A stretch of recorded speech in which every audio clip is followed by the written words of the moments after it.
Assalamu alaikum class. Topic of this lecture is parliamentary form of government. Course title is Introduction to Political Science Second, and this lecture is for class BS Political Science second semester.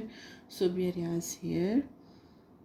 Class, today's topic is about the forms of government. Democratic states are further divided into two kinds of governments, parliamentary or cabinet and presidential or congressional forms of government. In democratic states में को दो हिस्सों में divide किया गया, या तो वो वहाँ पे पार्लियामेंट्री फॉर्म ऑफ गवर्नमेंट होती है जिसको कैबिनेट गवर्नमेंट भी कहते हैं, या फिर प्रेसिडेंशियल जिसको कांग्रेशनल फॉर्म ऑफ गवर्नमेंट भी कहते हैं.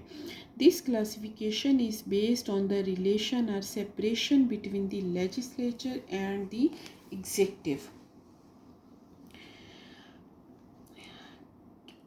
Now we shall discuss about the nature of cabinet or parliamentary government. The cabinet or parliamentary system of government is one in which the legislative and the executive organs of the state are closely related and interdependent in the performance of governmental functions, such as determining the policy, lawmaking, and passing the budget. Unlike presidential system, there is no separation of the legislative and executive powers. Class मैं आपको example देती हूँ आपके अपने मुल्क पाकिस्तान की. आपका मुल्क पाकिस्तान जो है इसमें पार्लियामेंट्री फॉर्म ऑफ गवर्नमेंट है जिसको कैबिनेट गवर्नमेंट भी कहते हैं. इसमें क्या होता है कि जो देखें गवर्नमेंट के जो ब्रांचेस हैं, लेजिस्लेचर है, एग्जीक्यूटिव है, जुडिशरी है, तो जो दो लेजिस्लेटिव और एग्जीक्यूटिव ऑर्गन्स हैं स्टेट के, वो जब उनमें उनकी पावर्स जब सेपरेट होती हैं तो हम कह सकते हैं कि वो प्रेसिडेंशियल फॉर्म ऑफ गवर्नमेंट होती है. जब वो पावर्स कंबाइंड होती हैं, उनमें कोई सेपरेशन नहीं होती, रिलेटेड होती हैं, इंटरडिपेंडेंट होती हैं, जब गवर्नमेंट के फंक्शंस जो हैं वो परफॉर्म किए जा रहे हों, तो लेजिस्लेटिव और एग्जीक्यूटिव ऑर्गन्स जो हैं वो इंटरडिपेंडेंट होते हैं. तो ऐसी सूरत में उस फॉर्म ऑफ गवर्नमेंट को पार्लियामेंट्री या कैबिनेट फॉर्म ऑफ गवर्नमेंट कहते हैं. Parliamentary form of government has two executives, a nominal और titular executive, यानी दो executives होते हैं. एक तो बराए नाम सिर्फ नाम का executive जो कि who is either a hereditary monarch like the British Queen, जैसे कि ब्रिटिश क्वीन है एक विरासती सिलसिला जो चला रहा है मोनार्क्स का, या तो वो हेरिडिटरी तौर पे जो है वो हेड एग्जेक्टिव होता है स्टेट का, और एन इलेक्टेड प्रेसिडेंट, या फिर इलेक्टेड प्रेसिडेंट के तौर पे जैसे कि पाकिस्तान में, इंडिया में, इटली में और दूसरी पार्लियामेंट्री गवर्नमेंट्स में होते हैं. एंड अ रियल एग्जीक्यूटिव, ये तो हो गया नॉमिनल एग्जीक्यूटिव. रियल एग्जीक्यूटिव कौन है? कंसिस्टिंग ऑफ अ कैबिनेट और काउंसिल ऑफ मिनिस्टर्स.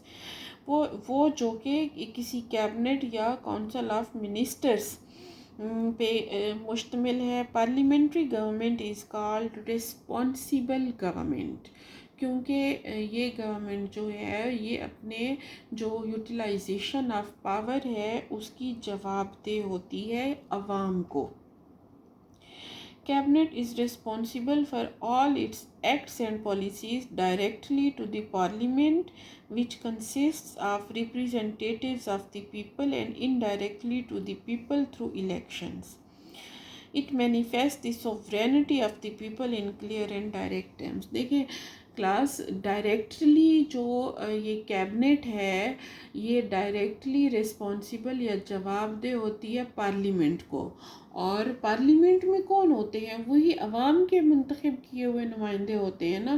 तो हम कह सकते हैं कि डायरेक्टली तो ये पार्लियामेंट को रिस्पॉन्सिबल है, इनडायरेक्टली ये अवाम को रिस्पॉन्सिबल होती है. यहाँ से अवाम की जो सोवरेनिटी है वो क्लियर टर्म्स में सामने आती है. Now we shall talk about the organization of cabinet or parliamentary government. Cabinet or parliamentary government consists of four important parts. There are four important parts of the parliamentary government. First one is king or president. Second, the prime minister. Third, the cabinet or council of ministers. And last one is the parliament.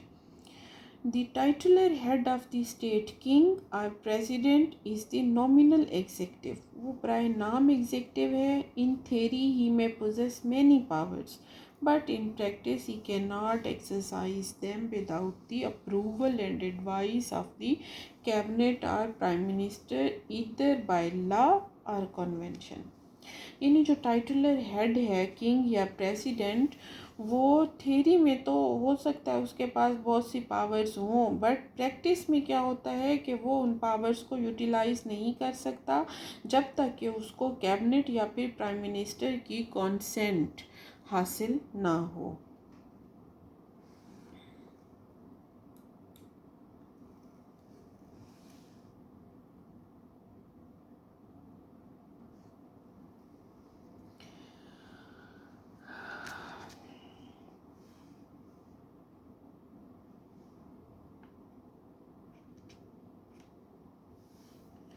Okay class, हम आगे अपनी discussion को continue करते हैं. Real executive in parliamentary form of government is the cabinet और council of ministers headed by a prime minister. जो असल executive है, देखिए किंग या प्रेसिडेंट नॉमिनल एग्जीक्यूटिव हैं. थ्योरी में उनके पास हो सकती हैं पावर्स, बट प्रैक्टिस में नहीं है. वो उनको यूटिलाइज नहीं कर सकते जब तक कि कैबिनेट या प्राइम मिनिस्टर की अप्रूवल, उनकी कॉन्सेंट, उनकी मर्जी हासिल ना हो.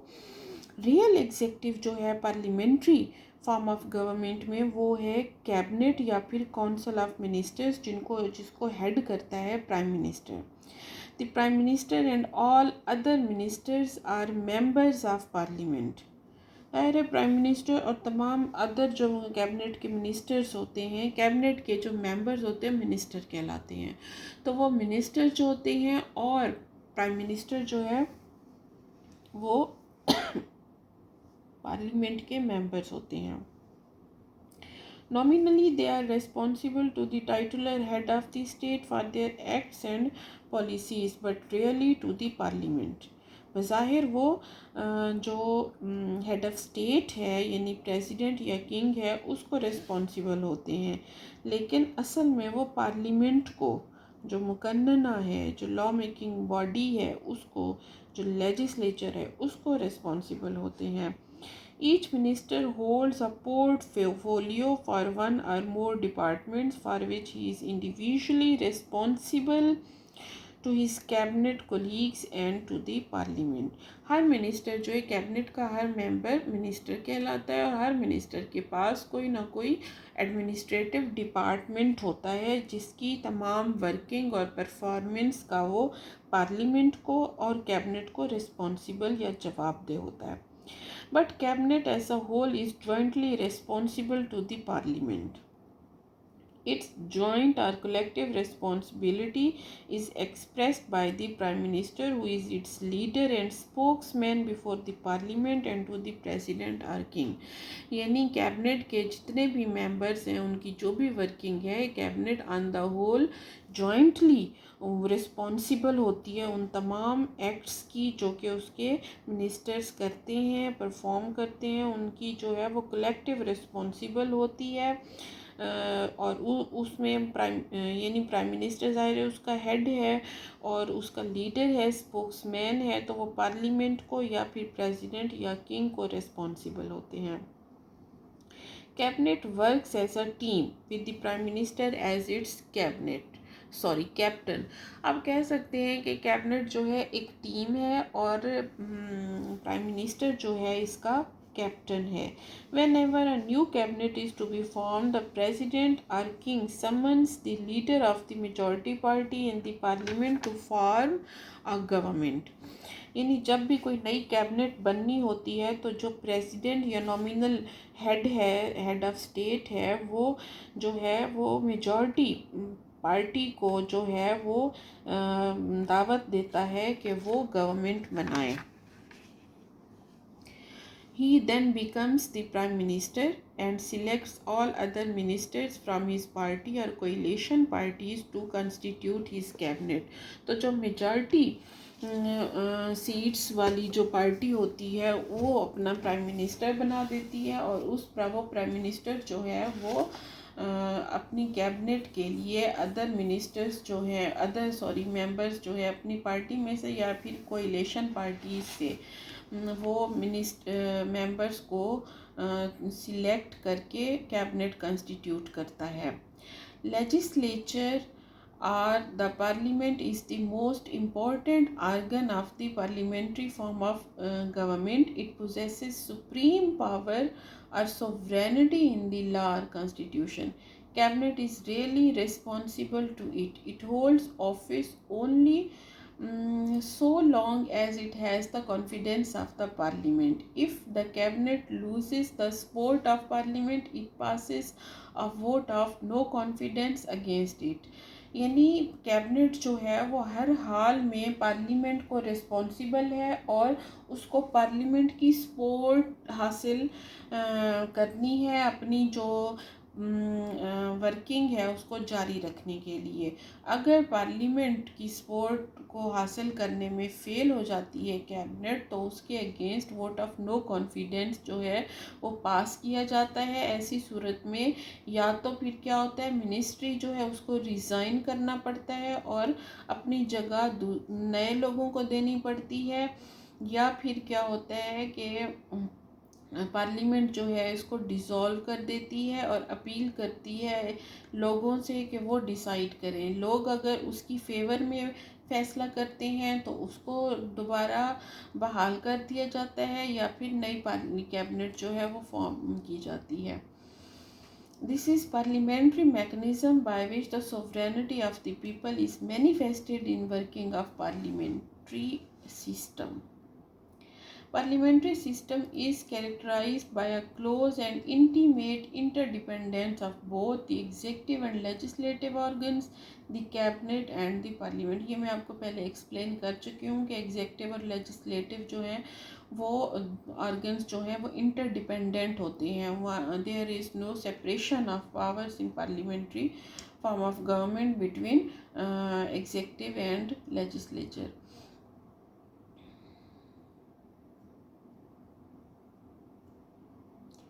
All the members of the cabinet are also the heads of administrative departments for which they are responsible to the parliament। Cabinet के जितने भी मेंबर्स हैं उनके पास जो जो डिपार्टमेंट्स हैं वो उनके एग्जीक्यूटिव हेड्स होते हैं और वो अपने जो वर्किंग है अपनी परफॉर्मेंस है उसके लिए पार्लियामेंट को जवाबदेह होते हैं। दे participate in all the discussions, debates and decisions of the parliament। They introduce new legislative measures in it and get them passed by it। They also answer all the questions put to them by the members of the parliament।